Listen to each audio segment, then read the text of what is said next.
and Economics at Boswells. Why study business at A-level? There's a number of reasons that you should study business at A-level, but some of the main ones include the understanding that it gives you regarding how to run a business successfully. It doesn't guarantee success, obviously, but what we try and teach you is all the different factors and elements that might enable you to be able to be successful in your career if you run a business or if you work within a business. So having a broad understanding of the functional areas and the external influences that a business might face can help prepare you for success in whatever your chosen field or vocation is in the future. It also helps enhance your awareness of current issues and stories in the media. This will enable you to analyse things a bit more clearly, to understand better reasons why things happened and how business might respond to minimise any negative impact or maximise any benefits to them.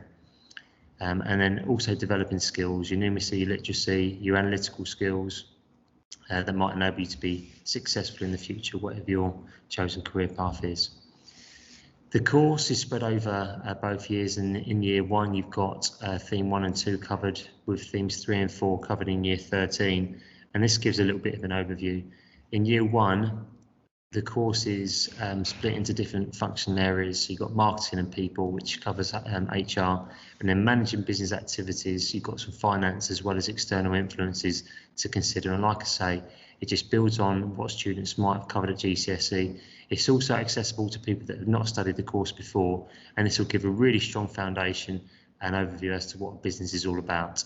In year 13, you've got business decisions and strategy as well as global business, and things start ramping up a little bit, and you're thinking a bit more on a larger scale and a wider scale as to how a business might be successful overseas and in the long term. And in terms of assessment, so because it's a linear course, there are 3 papers, and each paper is worth 100 marks and is 2 hours long. Paper 1 is worth 35% of the total qualification. Paper 2 is the same at 35%, and paper 3, which I'll talk about in a second, is worth 30%. That's a pre-release case study. And the format, the layout, the questions and the papers themselves are fairly similar, but what's quite nice is that paper 1 and 2 have a specific focus, so you know exactly what to revise.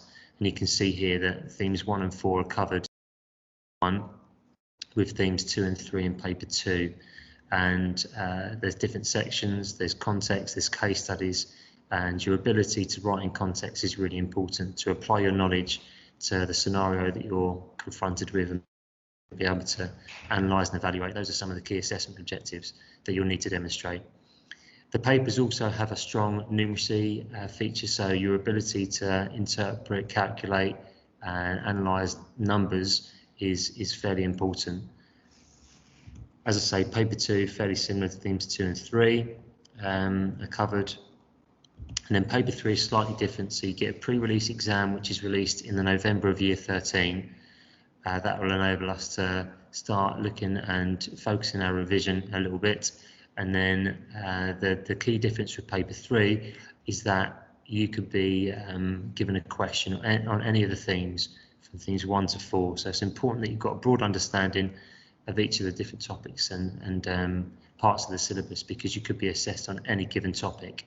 What's really important in paper 3 is we talk about this holistic ability to recall information and tie it together. So if there's a question, for example, about a certain topic, your ability to tie in other models, theories or knowledge is going to be really important to help demonstrate your understanding and some of those important skills. So those are the 3 papers. That's how you're assessed. Preparation is the key in our lessons. We obviously spend a lot of time helping you to understand the type of questions and how to structure your answers and to gain the maximum marks. And as I previously said, in terms of the assessment objectives, these are the skills that you'll need to demonstrate, hopefully things that you are currently working on developing. But AO1 is your knowledge, your ability to recall information, and this is fundamental. Your ability to work independently and to go away and study things and make sure that you fully understand them is really, really important, because if you get a question about a certain topic and you don't know what that topic is, then there's no way you can achieve full marks even though you might be really good at analysing and evaluating. So that's really important. AO2 is your context and your ability to apply information that you've learned.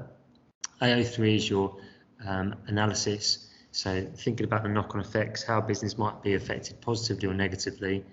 And then AO4 is your evaluative skills, so quantitative, qualitative evidence. It's about making a judgment and then justifying your opinion.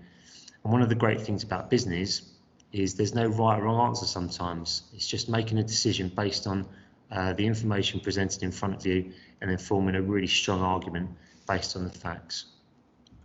There are some really useful resources that would encourage you to use in order to be successful in the course. So the A-level textbook is to be purchased.